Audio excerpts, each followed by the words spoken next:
Hi guys, happy Sunday. It's Miss Dawn here, and today we're going to talk about Daniel. And we're mostly going to focus on how Daniel was a man of prayer.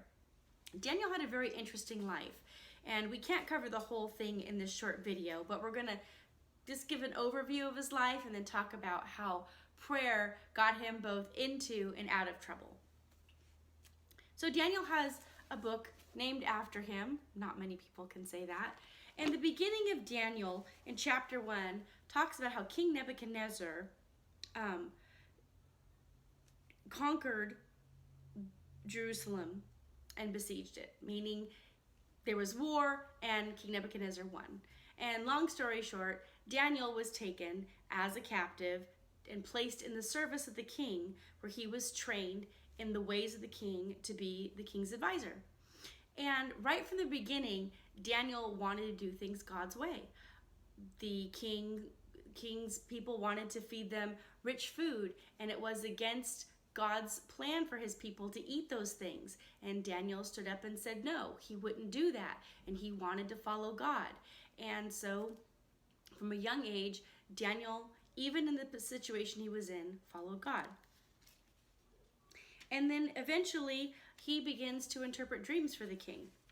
And that king falls and another king takes his place, and that king falls, another king takes his place. So now he's serving Darius. And Darius is young and he's kind of prideful.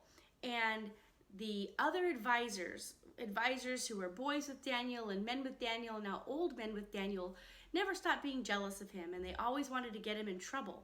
And so what they did is they tricked Darius, and they told Darius that all the people in the land should only pray to Darius for the next 30 days. And Darius foolishly signs this law. Well, back then, there was this law of the Medes and the Persians that said once a ruler made a law, it could never be changed. And Darius did this thing. And Daniel knew that this law had been made, but Daniel prayed to God anyway and not Darius. This is where prayer got Daniel in trouble. Not because Daniel did anything wrong, but because prayer to God was made illegal in that time. And Daniel did the right thing anyway. Daniel prayed, and he didn't pray privately or at hiding. He prayed as he always prayed. He went in front of his window and he prayed to God, just as those other advisors knew he would. And so they told Darius, and he was brought before Darius, and that's when Daniel was thrown in the lion's den, probably the most famous thing that Daniel's known for. Now, these were not little lions. They were not kittens that some of us have, even big cats, because this one's pretty big compared to Hannah, excuse me, don't compare to actual lions that are big and scary and predators and were put in dens like this to kill people. They were kept hungry, and the whole purpose of putting Daniel in the lion's den, those lions would destroy him. So try to picture it, if you will. Picture being put in a dark cave where you can hear lions growling, and they shut the door. They put a big stone in front of it, and there's only you and the dark and the lions.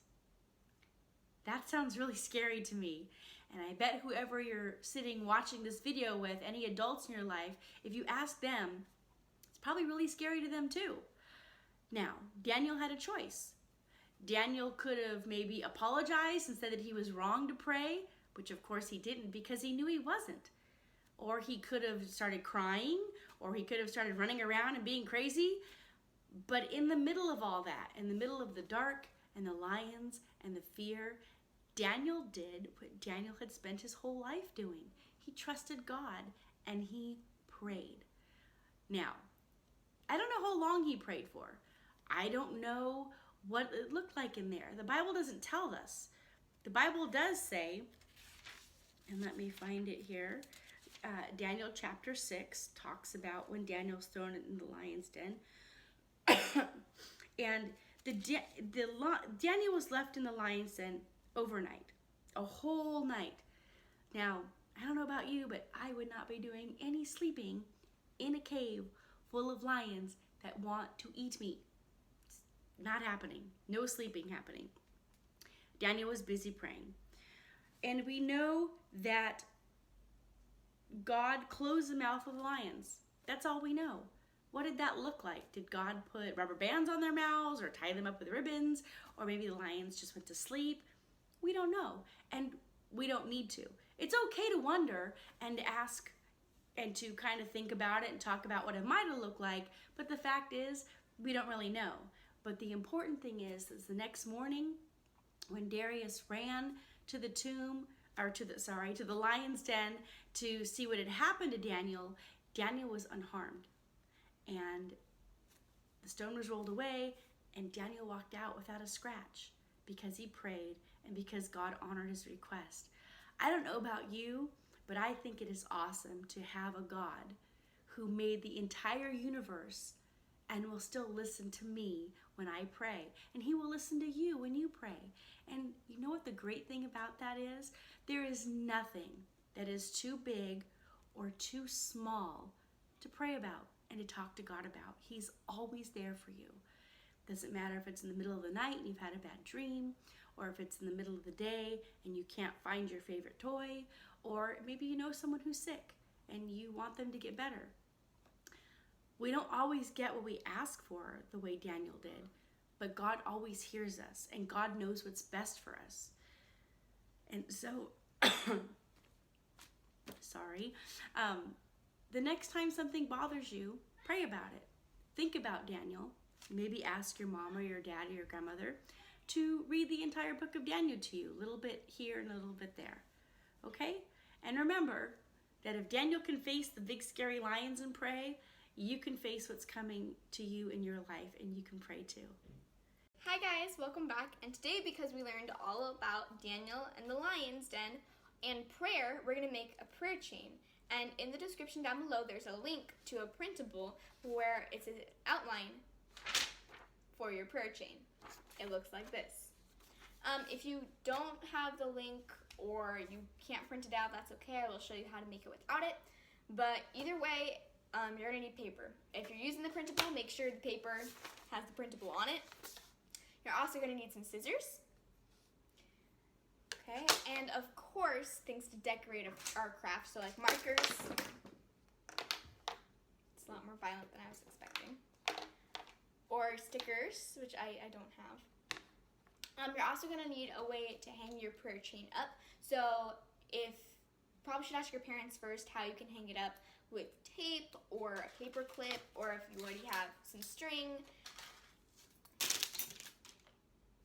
So you can use tape or a paper clip. I don't know how you would use rubber bands, but if you can find a way to hang it up with rubber bands, go for it. Okay.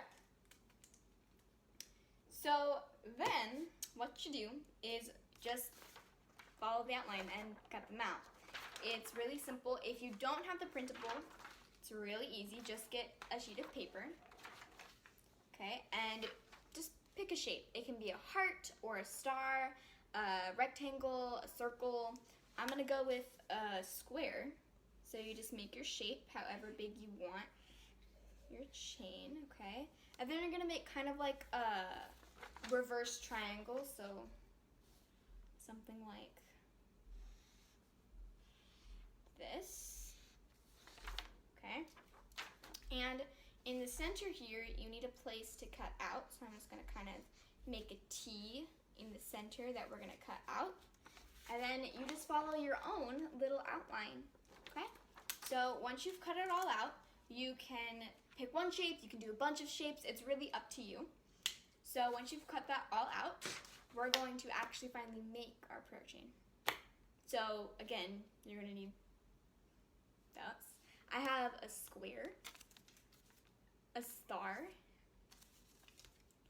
a heart, and circle. Okay, so first things first, you need to put up your prayer chain, of course. So you can write, I'm just gonna use a square as the starter. You can write prayer list or your name, or just, you don't even have to put prayer list on it. You can just put the first thing you want to thank God for or you want to pray for. I'm gonna put prayer list on mine and my name. Okay, and then we're gonna hang it up with some tape. Okay, we're just gonna take it, and I'm gonna put mine up in the center, so I don't really need this top part. Just gonna cut that off. Okay, and where's a good place to put this up? Right there. Okay, you have that. So then you need to start your prayer list. So something that I pray for is family. So I'm just gonna write family. And okay, so whichever one isn't on top is gonna go at the front. So you're just gonna slide that in there and be very careful not to tear it.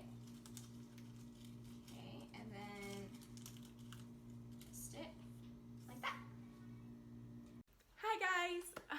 So we're back again. Happy Sunday. You just learned about Daniel in the lion's den, and so I'm going to teach you a song that has to do with having God as your strength and your shield, much like Daniel did.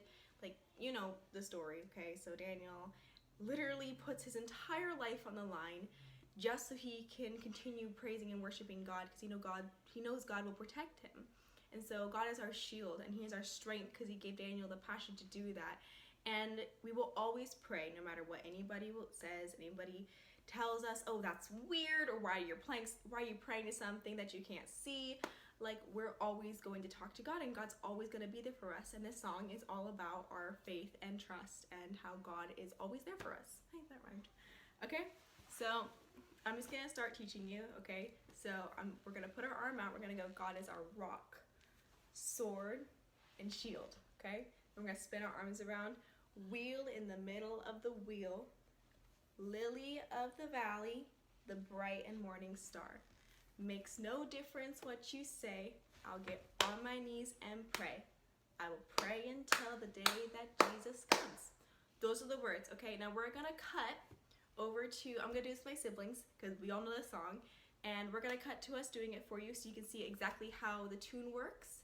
And then once you get the tune in your head, there are some little things that we do, and it's really easy to learn, so I'm just gonna show you the song straight up, and it's really fun, really fun, okay? Especially when you make your dad do it with you. So if you have parents, tell them to do it. It'll be fun, okay? Hey guys, okay, so I'm here with my siblings, and we're going to sing you the song. If you don't get it, just replay and figure it out, okay? He's my rock, my sword, my shield. He's the wheel in the middle of the wheel. He's the lily of the valley, the bright and morning star. Makes no difference what you say, I'll get on my knees and pray. I will pray until the day that Jesus comes. Yeehaw! He's my wheel in the middle of the wheel. He's the lily of the valley, the bright and morning star. Makes no difference what you say, I'll get on my knees and pray. I will pray until the day that Jesus comes. Yeehaw! He's my